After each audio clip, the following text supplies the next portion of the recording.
Now, this is another example of a toy that I did not have when I was little, but have picked up because it fits in rather nicely with my sort of dinky purchases of late.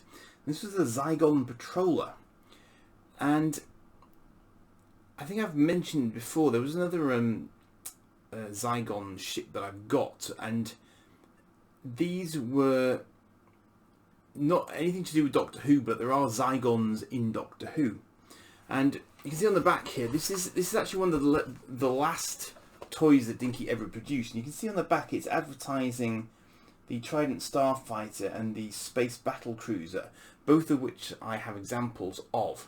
And this this box actually converts into a sort of a base. You can probably see there it's got quite a lot of sort of detail on it, so you can convert it into a sort of a play base for the ship.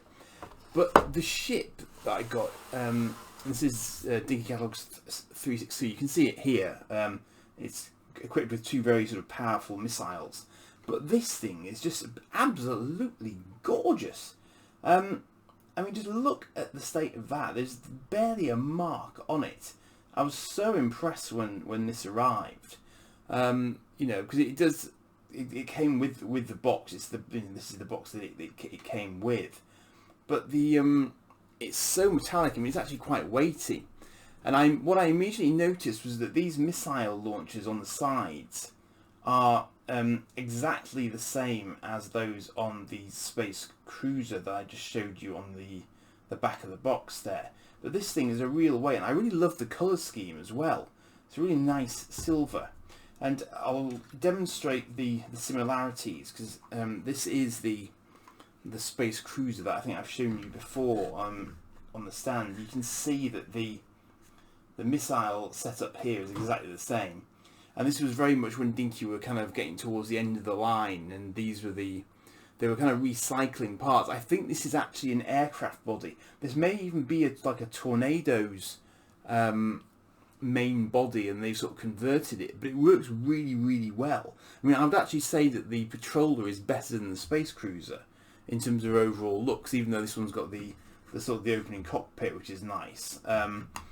This one I just love the look of, and it looks absolutely straight out of a Jerry Anderson show to my mind. You know, it just wouldn't look out of place in one at all.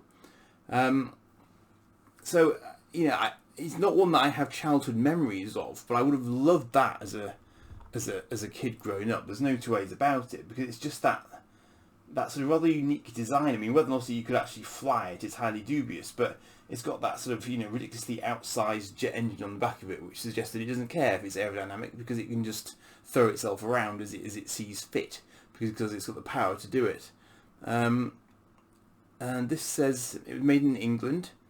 It was probably one of the last things to come off the production line in, I think it was Liverpool. Dinky produced in. I'm just going to see if it says here exactly where it was actually produced. Yes, made in England by Meccano Limited, who of course are Dinky. Binns Road, Liverpool, L13, and I can't quite make out the rest of it. 10A maybe? It's even got a telephone number, which is, I suspect it's probably not in service anymore. But can you see? You might be able to see that actually if I get it just right. But it's quite funny that they put on quite so much detail on it. But if I were them, I wouldn't do that, because I swear to God, if I fire one of these, I mean, I haven't actually tried this, but it's going to go, yeah, boosh. They don't mess around, these Dinky missiles. I found that with the Space Cruiser as well. They're very, very lethal missiles, because they're really big missiles as well. They're not like tiny ones that you used to get on like Transformers jets, you know, like Starscream or Thundercracker or whatever. These are about 3 times that size. So you don't want one of those going in your eyes. Yeah, but I really like it. And it's just, as I say, it's a shame, because you know, it's quite clever of Dinky to have brought out their own brand of you know, this sort of Zygon concept, because there were a few like this. There's a Zygon War Chariot as well, I'm trying to think of what else there was, but so basically I think it was just their last attempt to do something that didn't require them to do licensing, of course, which would have been cheaper for them. But I think this was really the last gasp, sadly. So yeah, I just thought I'd share that with you because I've had that for a little while now. I've been meaning to do a quick look at it on camera for you, but as I say, I found it on eBay fairly easily and in very good condition. So I'm sure they're around because they're probably less well known than the Jerry Anderson ones that Dinky did, which are obviously far more common and far easier to find, but in vastly varying quality. So yeah, so thanks for watching that one, and if you'd like to see it going sort of 360 degrees or anything, just let me know, and I can always do a little video with it on my my turntable for you. She might fit. She might fit if I'm lucky. All right, cheers for now.